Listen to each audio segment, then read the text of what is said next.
Hello friends, कैसे हैं आप सब। मैं आशा करता हूं कि आप सब स्वस्थ होंगे, मस्त होंगे और जबरदस्त होंगे। राम स्टूडियो आई के परिवार में आपका बहुत बहुत स्वागत है। दोस्तों, आपको पता ही होगा, थंबनेल देख के पता ही लग गया होगा कि अपन 10th क्लास की साइंस के सिलेबस के बारे में चर्चा करेंगे और उसके बाद में किस हिसाब से क्या रणनीति रहेगी अपनी चैप्टर वाइज उसको पढ़ते चलेंगे। अब अर्धवार्षिक परीक्षा भी हो गई है, उसके बाद में बोर्ड एग्जाम जो अपनी मेन एग्जाम है उसका कम ही समय बचा है। तो उससे पहले अपन थोड़ा सा देख लेते हैं कि अपने कौन कौन से चैप्टर है, कितने कितने नंबर के हैं। उसके बाद में अपने चैप्टर की ओर बढ़ेंगे, सिलेबस की ओर। तो अपन सबसे पहले डिस्कस करते हैं अपने सिलेबस के बारे में। तो आपको नया सिलेबस है, पुराना सिलेबस में 16 चैप्टर थे और नए सिलेबस में 13 चैप्टर हैं। आपको ये तो पता ही होगा। तो इसमें अध्याय 1 अपन बात करें, अध्याय 1 अध्याय 1 में रासायनिक अभिक्रियाएं, रासायनिक अभिक्रियाएं एवं समीकरण। चैप्टर नंबर 1 में क्या है, रासायनिक अभिक्रिया एवं समीकरण, केमिकल रिएक्शन एवं इक्वेशन। अध्याय 2 अध्याय 2 में क्या है, अम्ल क्षार एवं लवण। अम्ल क्षार एवं लवण, एसिड बेस एंड साल्ट। अध्याय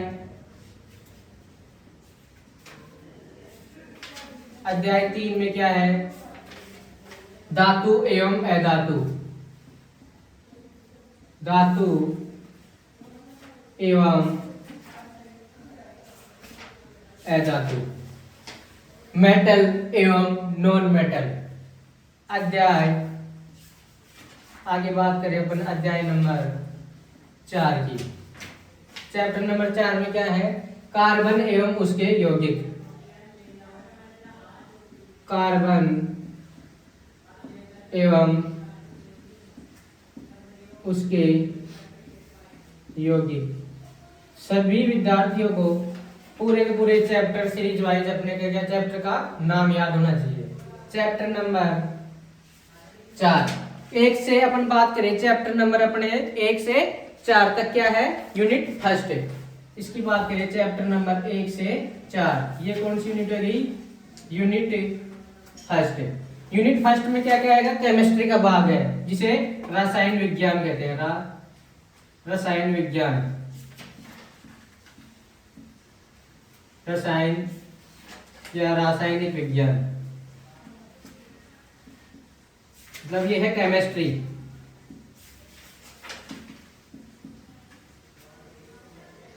केमिस्ट्री कौन सी है, चैप्टर नंबर 1 से 4 तक, यूनिट नंबर 1।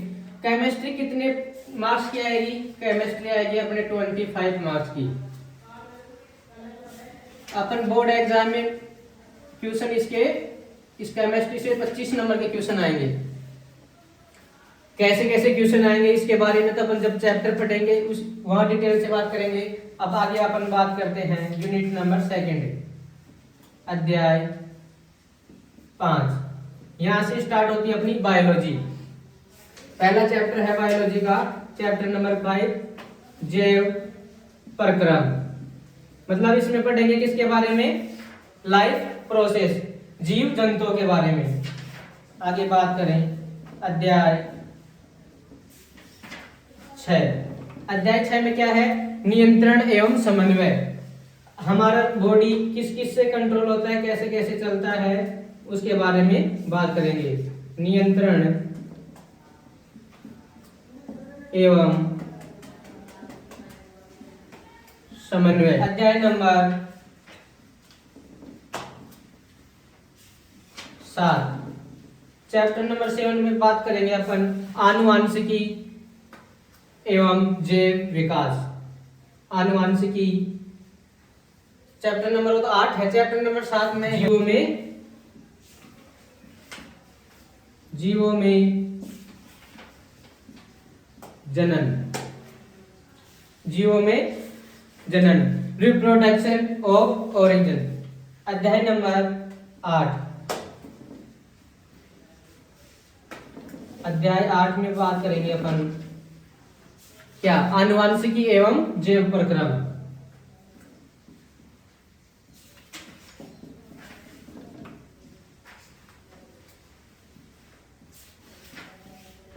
एवं जैव प्रक्रम, आनुवंशिकी एवं जैव प्रक्रम, ह्यूमैनिटी एवं। और अध्याय नंबर बात करें, आगे अध्याय नंबर 9। उससे पहले मैं बता दूं ये यूनिट नंबर कौन सी है, सेकंड यूनिट, सेकंड। ये किसका भाग है, चैप्टर नंबर 5 से 8 तक बायोलॉजी का।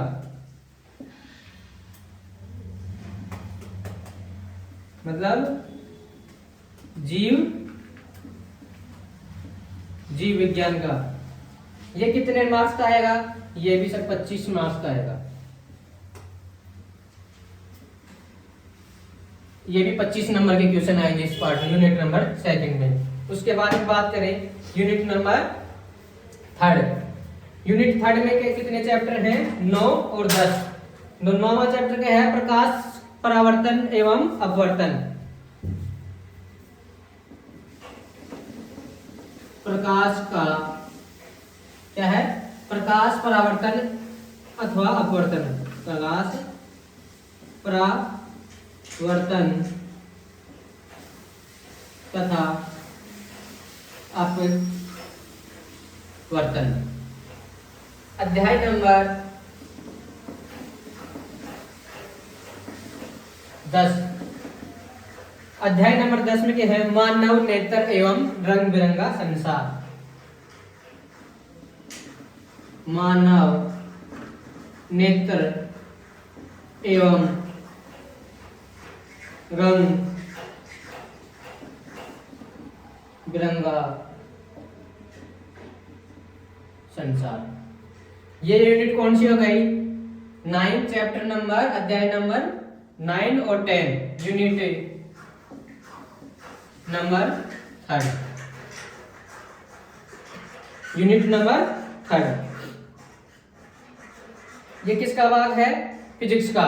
फिजिक्स का एक भाग और है, ये प्रकाश का परावर्तन अपवर्तन, ये फिजिक्स में भी है और बायो इसमें अपने बायोलॉजी का मिक्स है। और मेन पार्ट है यूनिट नंबर 4, वो है फिजिक्स की, जो चैप्टर नंबर 11 और 12। तो यहां तक आपको पता ही लग गया होगा। तो इसमें से क्वेश्चन आएंगे, ये 12 नंबर की, यूनिट नंबर 3 में क्या आएगी, 12 मार्क्स। ठीक है, यहां तक एक बार नोट डाउन करो, कॉपी में नोट करो। आपको एक एक अध्याय का नाम याद होना चाहिए सीरीज से। चैप्टर नंबर 10 के बाद में बात करते हैं अध्याय नंबर 11। 11 में क्या है, विद्युत, इलेक्ट्रिसिटी। चैप्टर नंबर 12 में क्या है, चैप्टर नंबर विद्युत धारा का चुंबकीय प्रभाव। विद्युत धारा का चुंबकीय प्रभाव, ये यूनिट नंबर है 4। यूनिट मीन्स इकाई, यूनिट को क्या कहते हैं, इकाई। इकाई नंबर 4, ये कितने मार्क्स की आएगी, ये 13 मार्क्स की। आपके यूनिट नंबर 4 और 3, ये दोनों मिलकर किसका पार्ट है, फिजिक्स का। फिजिक्स का जो 12 और 13, ये टोटल नंबर कितने मार्क्स की आएगी, ये भी 25 मार्क्स की।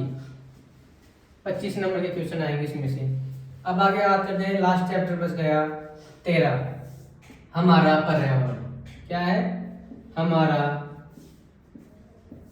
पर्यावरण। ये यूनिट हो गई 5, यूनिट नंबर 5। ये 5 नंबर का, इस चैप्टर से क्वेश्चन आएगा 5 मार्क्स का,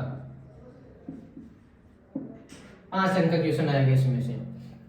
ये तो गया अपने चैप्टर। उसके बाद में बात करते हैं कि अपना एक तो क्या होगा, प्रश्न पत्र। एक प्रश्न, एकल प्रश्न पत्र, मतलब एक पेपर लगेगा और उसकी समय अवधि होगी 3.15, मतलब 3 घंटा 15 मिनट। और 3 घंटा 15 मिनट का लगेगा, 80 नंबर का पेपर होगा। 80 नंबर का हो गया। यूनिट फर्स्ट 25 नंबर की, यूनिट सेकंड 25 की, यूनिट थर्ड 12 13 25 नंबर की, और 5 नंबर का। ये कितने हो गए, 80 नंबर हो गए।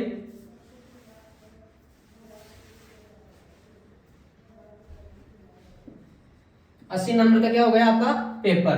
तो 80 नंबर का तो आपका पेपर हो गया थ्योरी पेपर, और 20 नंबर का हो गया अपने सेशनल मार्क्स, मतलब सत्रांक। टोटल कितने हो गया, 100 नंबर का पेपर हो गया। ये हो गया अपने सिलेबस और पेपर के बारे में डिस्कस। अब अपन बात करेंगे चैप्टर नंबर 1 से। अध्याय 1 शुरुआत करते हैं। अध्याय नंबर 1। अध्याय 1 का क्या नाम है, रासायनिक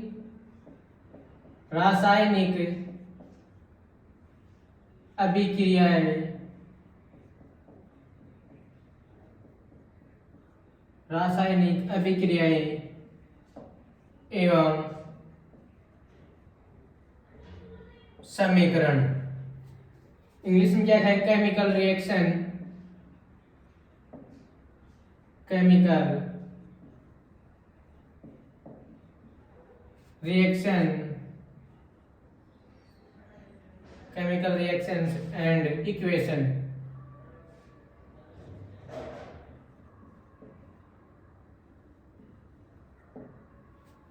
केमिकल रिएक्शन एवं इक्वेशन, रासायनिक अभिक्रियाएं एवं समीकरण। इस चैप्टर में अपन किसके बारे में पढ़ेंगे, रासायनिक अभिक्रियाओं के बारे में, तथा रासायनिक अभिक्रियाएं से समीकरण कैसे बनता है इसके बारे में। जब इस चैप्टर में रसायनों की बात आएगी तो दो शब्द आएंगे, एक भौतिक और एक रासायनिक। तो भौतिक परिवर्तन क्या है, भौतिक गुण क्या है, रासायनिक परिवर्तन क्या है, आपने सुना होगा, लेकिन ये होते क्या है। तो सबसे पहले अपन बात कर लेते हैं कि इसके अंदर आप हेडिंग लगाओगे। देखो मैं उससे पहले बता दूं, आप एक बढ़िया नोट्स बनाओगे अच्छी तरीके से, और कॉफी डालोगे और मेरे साथ के साथ नोट्स बनाते चलोगे, लिखते चलोगे। क्यों, पढ़ाए हुए नोट्स वैसे तो मैं भी आपको टेलीग्राम चैनल पर उपलब्ध करा दूंगा, लेकिन खुद की राइटिंग के खुद के नोट्स होना जरूरी है मेरे दोस्त। तो सबसे पहले आप लिखोगे, हेडिंग लिखो भौतिक। पहला टॉपिक है भौतिक परिवर्तन। भौतिक परिवर्तन, पहली हेडिंग क्या है, भौतिक परिवर्तन। फिजिकल, भौतिक परिवर्तन लिखें फिजिकल, फिजिकल चेंजेस। भौतिक परिवर्तन, सबसे पहले लिखेंगे परिभाषा, भौतिक परिवर्तन की परिभाषा। वे परिवर्तन, मेरे साथ के साथ लिखो, वे परिवर्तन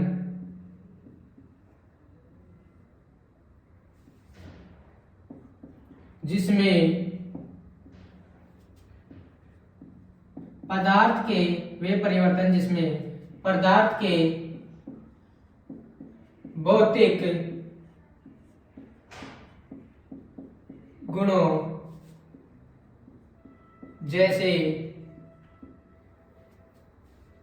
जैसे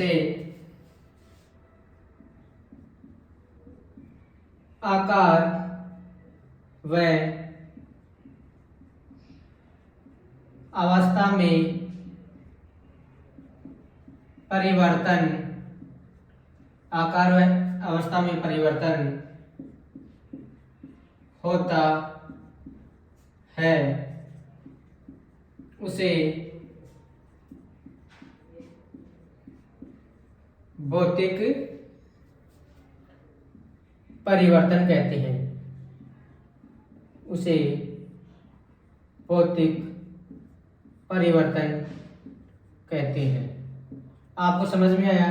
वे परिवर्तन जिसमें पदार्थ के भौतिक गुणों में परिवर्तन होता है। भौतिक गुण कौन कौन से? आकार में अवस्थाएं। तो भौतिक गुणों की बात कर लेते हैं। तो पहले लिखो भौतिक गुण, पदार्थ के भौतिक गुण। भौतिक गुण कौन कौन से? मुझे पहला गुण बताओगे भौतिक गुण में? भौतिक गुण इसमें किसका परिवर्तन होता है? तो आकार व अवस्था का परिवर्तन होता है। इसमें पहला गुण लिखो, इसमें आकार एवं अवस्था का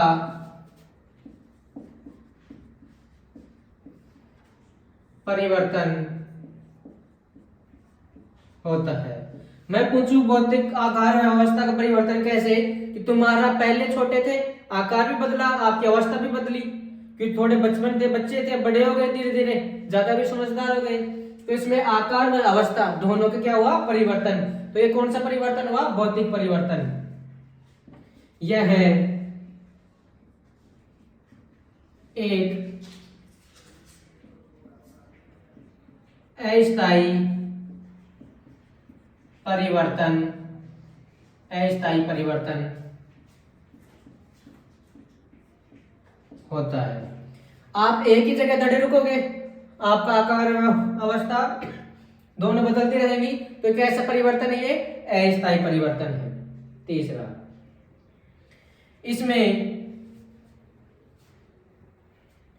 इसमें पदार्थ को पुनः प्राप्त किया जा सकता है। इसमें पदार्थ को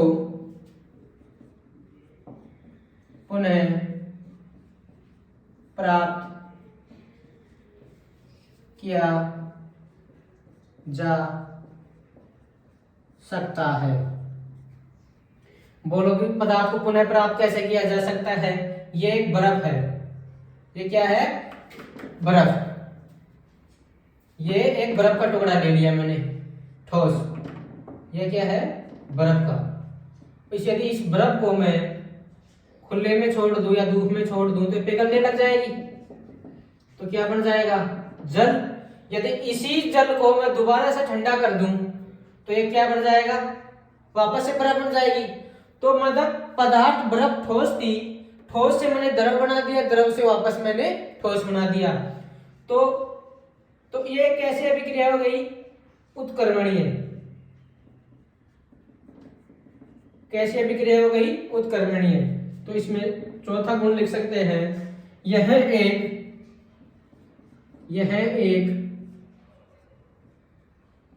उत्क्रमणीय अभिक्रिया का उदाहरण है। बोलो यहां तक समझ में आया कि नहीं आया? कि भौतिक गुण कौन को? आकार व अवस्था में परिवर्तन होता है।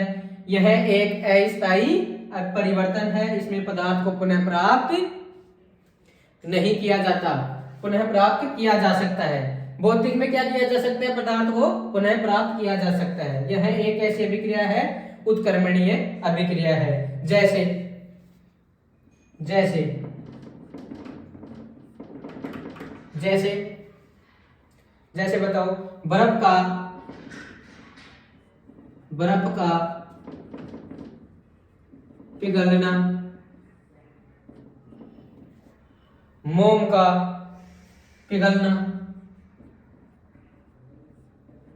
मोम का पिघलना। तीसरा ले ले, कागज के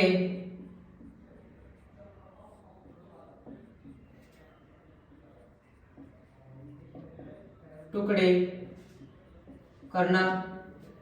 चौथा ले ले अपन के वाष्पोत्सर्जन भी एक ऐसी क्रिया है।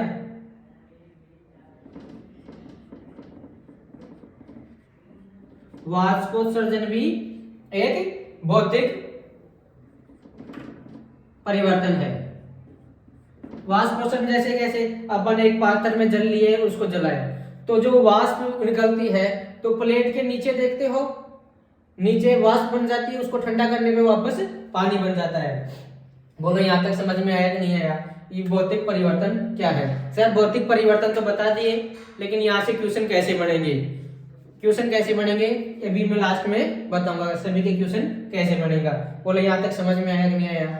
एक बार इसका स्क्रीनशॉट लो या कॉपी में साथ के साथ नोट्स बनाते चलो।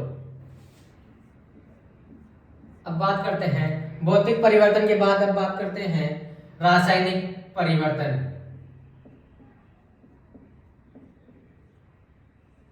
रासायनिक परिवर्तन, केमिकल चेंजेज, केमिकल चेंजेज। बताइए अब रासायनिक परिवर्तन कैसे कहेंगे, इसकी परिभाषा लिखो, परिभाषा लिखो किसकी? रासायनिक परिवर्तन। वे परिवर्तन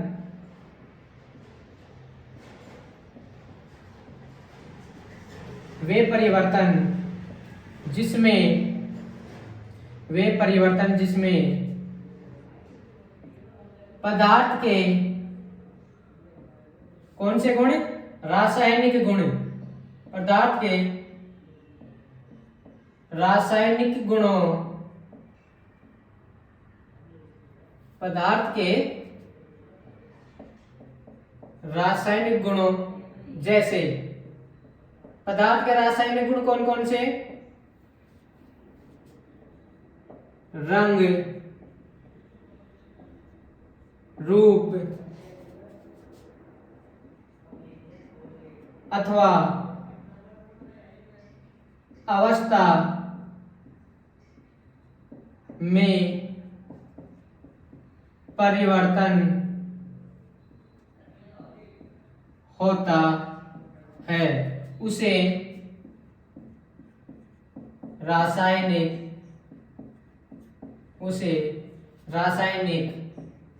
परिवर्तन कहते हैं। उसे क्या कहेंगे? रासायनिक परिवर्तन कहते हैं। वे परिवर्तन जिसमें पदार्थ के रासायनिक गुणों में परिवर्तन होता है। रासायनिक गुण कौन कौन से? रंग, रूप व अवस्था। जब अब बात करते हैं रासायनिक गुणों की बात। रासायनिक गुण,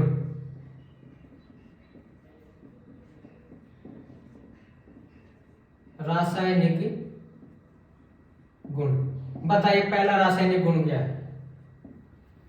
पहले तो ये एक स्थायी अभिक्रिया है, यह है एक स्थायी परिवर्तन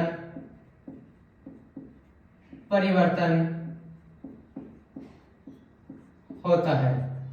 स्थायी परिवर्तन कैसे होता है?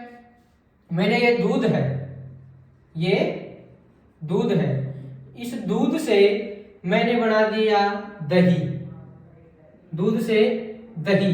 मेरे को ये बताओ, दूध से एक बार मैंने दही बना दिया, दही बनाने के बाद वापस से मैं इसको दूध बना सकता हूं क्या? नहीं, वापस से इसको दूध नहीं बना सकता। मतलब जो पदार्थ एक बार बन गया, जो बन ही गया।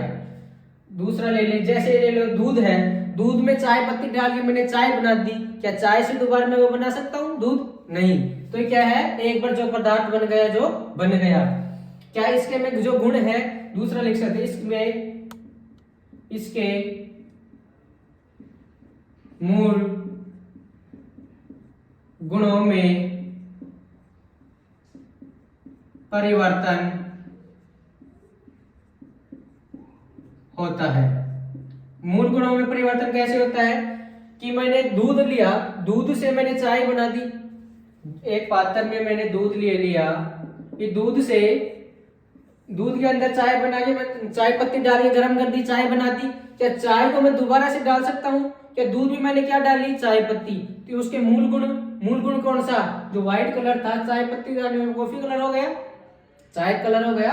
तो उसके मूल रंग व रूप, उसका रंग और रूप अवस्था दोनों बदल गई। तो भौतिक परिवर्तन क्या, रासायनिक परिवर्तन क्या कहते हैं? रंग रूप। इसका रंग बदल गया, चाय पत्ती डाल दी और इसकी अवस्था भी बदल गई, दूध से क्या बन गई, चाय। उनके मूल गुणों में क्या होता है, परिवर्तन होता है। इसके प्रारंभिक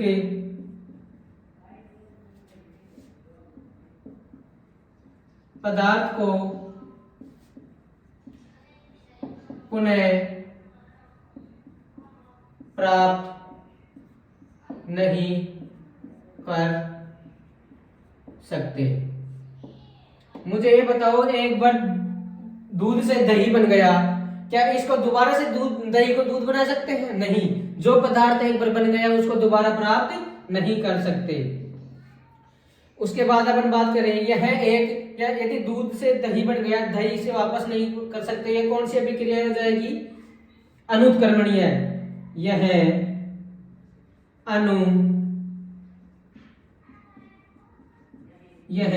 अनुत्क्रमणीय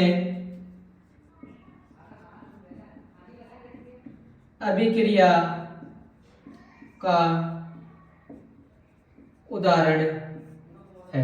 कौन सी अभिक्रिया का उदाहरण है, अनुत्क्रमणीय अभिक्रिया का उदाहरण है। क्या इसमें एक पदार्थ के बाद में दूसरा पदार्थ बन रहा है, नया पदार्थ बन रहा है? हाँ, इसमें नया पदार्थ बनता है। ये सभी रासायनिक परिवर्तन के गुणधर्म है, रासायनिक परिवर्तन के। जैसे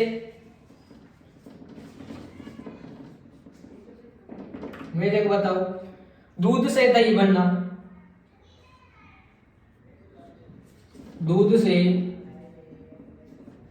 दही बनना कैसा परिवर्तन है, रासायनिक परिवर्तन। लोहे पर जंग लगना, लोहे पर जंग लगना, मोम का जलना, मोमबत्ती का जलना, मोम का नहीं, मोमबत्ती का जलना। और बताओ, सलाद, मोमबत्ती का जलना। और बताओ कमेंट बॉक्स में, और बताओ। भोजन का पाचन, भोजन का पाचन। एक बार जो भोजन पच गया उसको वापस से भोजन बना सकते हैं क्या? नहीं। श्वसन, श्वसन लेते हैं अपन श्वास। अपन ने एक बार श्वास ले लिया, गलती से कह दिया मैंने गलती से श्वास ले लिया, एक बार तो वापस आ जा। जाने के बाद वापस श्वास थोड़ी आएगा, वो तो कार्बन डाइऑक्साइड में आएगा वापस, ऑक्सीजन तो नहीं आएगा। श्वसन क्रिया। कागज का जलना, कागज का जलना, कागज के टुकड़े करना तो क्या है, भौतिक परिवर्तन। और कागज का जलाना, कागज जल जाता है, जलने के बाद वो तो उसको क्या अपन वापस से कागज बना सकते हैं? नहीं। जिसको अपन वापस प्राप्त नहीं कर सकते वो रासायनिक परिवर्तन है। मोम का जलना और मोमबत्ती का पिघलना इंपॉर्टेंट है, यहीं से क्वेश्चन फंसते हैं मोस्ट। जैसे मोम का जलना, मोमबत्ती का जलना, मोमबत्ती जल रही है, इसको वापस से प्राप्त कर सकते हैं? नहीं। मोम है, उसको जला दिया, ठंडा होने के बाद वो बस वो मोम ही बन जाएगा। जिसको प्राप्त किया जा सकते वो भौतिक, इसको जलने, मोमबत्ती को जलने के बाद अपन वापस प्राप्त नहीं कर सकते। बोलो यहाँ तक समझ में आया कि नहीं समझ आया? अब बात कर लेते हैं भौतिक परिवर्तन तथा रासायनिक परिवर्तन में क्वेश्चन कैसे बनते हैं। मेरे को बताओ, मैं पढ़ा तो सर आपने भौतिक परिवर्तन और रासायनिक परिवर्तन तो बता दिया, लेकिन ये बताओ इसके क्वेश्चन कैसे बनेंगे? जैसे मैं आपको पूछ लूं, दूध से दही का बनना कैसा परिवर्तन? जैसे मैं पूछूं, भौतिक अभिक्रिया को, भौतिक अभिक्रिया को पहचानने का तरीका क्या है? Question number 2। दूसरा मैं क्वेश्चन बना दूं, रासायनिक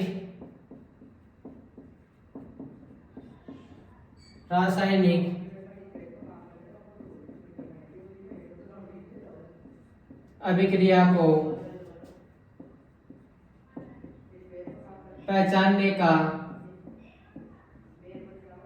तरीका क्या है? तीसरा क्वेश्चन मैं बता दूं, मेरे को यही बताओ,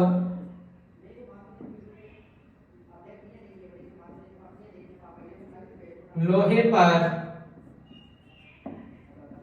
जंग का लगना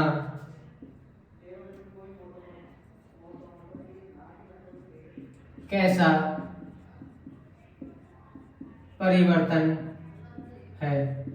या एक क्वेश्चन और बना दो लास्ट, इस हिसाब से बन सकता है। निम्न में से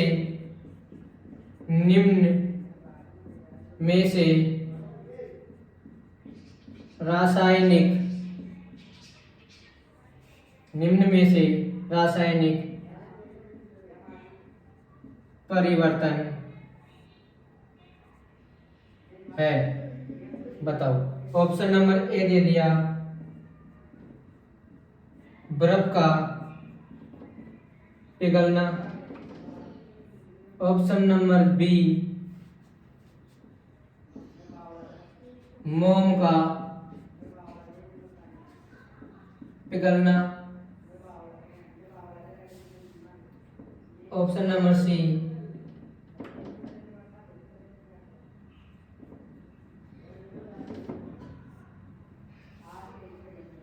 लकड़ी के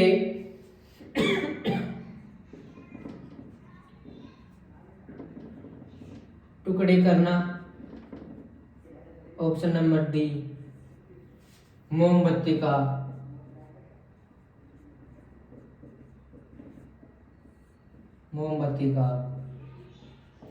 जलना।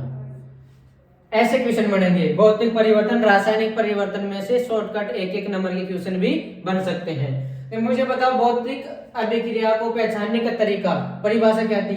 वे परिवर्तन जिसमें आकार तथा अवस्था का, किसमें परिवर्तन हो? आकार तथा अवस्था में, जिसमें आकार एवं अवस्था में परिवर्तन हो, वो कौन सी अभिक्रियाएं हैं?